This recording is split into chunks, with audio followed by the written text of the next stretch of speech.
करी सम्मान कर स्वर्गत महाजने तुम बेले कह अच्छी किए आउ ताहापरी आउ जणे।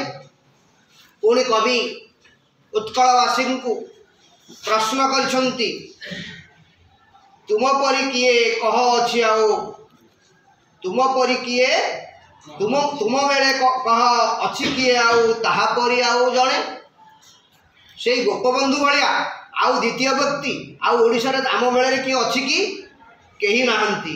तेणु जदि आज से महाजन महत जन श्रेष्ठ जन महापुरुष आज आम मेलू चली जाइछंती मथा नत करी मुंड नुआई करी सम्मान कर सम्मान जनाओ स्वर्गत महाजने जो महाजन आज स्वर्गगामी होती आज इहलीला संवरण करछंती आज देहत्याग करछंती से महाजन आम जातिर महाजन गोपबंधु को समस्ते आम सम्मान जन मुंड नुआई सम्मान जनइबा आखिरु लुह काढ़ीदबा एवं चरण लग्न कर राजपथ आगे आसिक ठिया आमे शेष विदाय जनइबा।